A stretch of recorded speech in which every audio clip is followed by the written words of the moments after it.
Esse, então, a nossa mentalidade essencialista. Vamos entender um pouco sobre o conceito. O essencialismo, ele não trata de fazer mais, ele trata de fazer as coisas certas, é investir tempo e energia da forma mais sábia possível. O essencialista, ele rejeita a ideia de que pode fazer tudo e significa que será necessário tomar decisões difíceis. Escolher é difícil.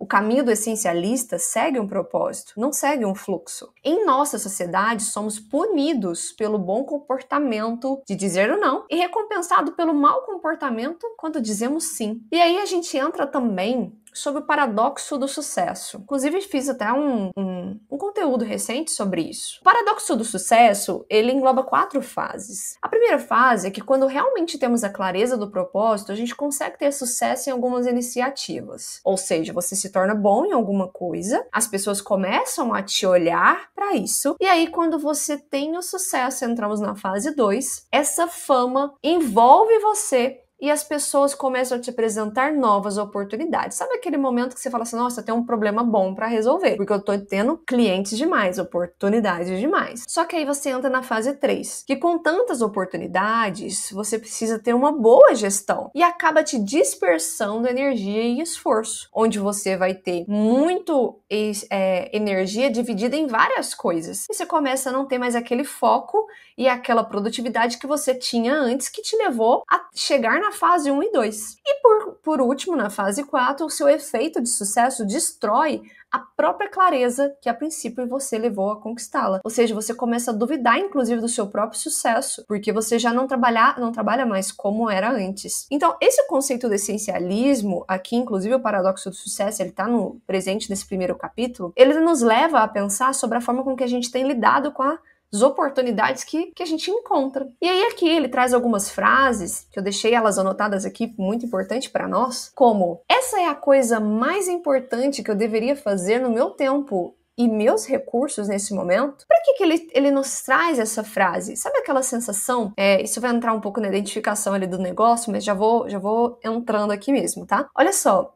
Você tá trabalhando e aí você tem a sensação de que você não consegue mais focar, porque o tempo todo tem alguém te cutucando, te pedindo alguma coisa. E aí você não sabe falar não. E você vem abraçando. Quando você vê, você tá com um monte de coisa para fazer. Essa sensação, ela nos dá porque você não se faz essa pergunta, tá?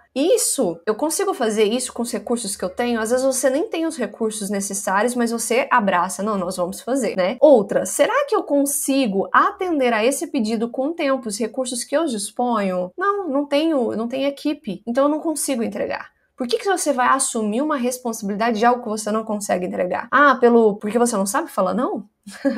Ou porque você não quer perder a oportunidade? Pô, às vezes é uma grande oportunidade que tá passando na sua porta, né? Aí temos também que o menos é melhor. Menos, porém melhor. Então não é mais, é menos. Ou seja, é menos trabalho, porém com uma melhor entrega. Eu não quero você pode escolher ter, por exemplo, uma agência de 100 clientes, por exemplo.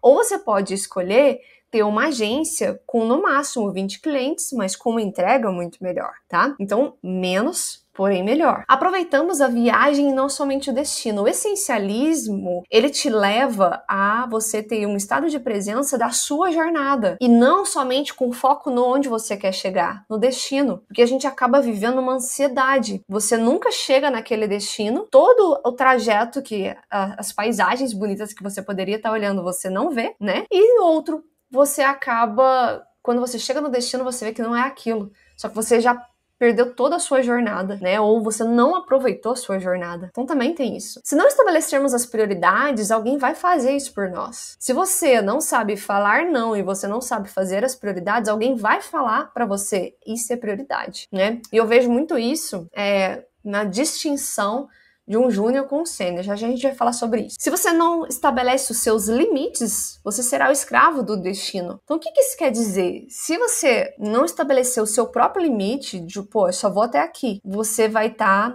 acaso das coisas, das pessoas demandarem para você e você simplesmente não vai ter poder de escolha. Então, aqui nessa aula, nós vimos o conceito e as frases principais do livro. Agora, vamos aprofundar nos próximos tópicos na próxima aula.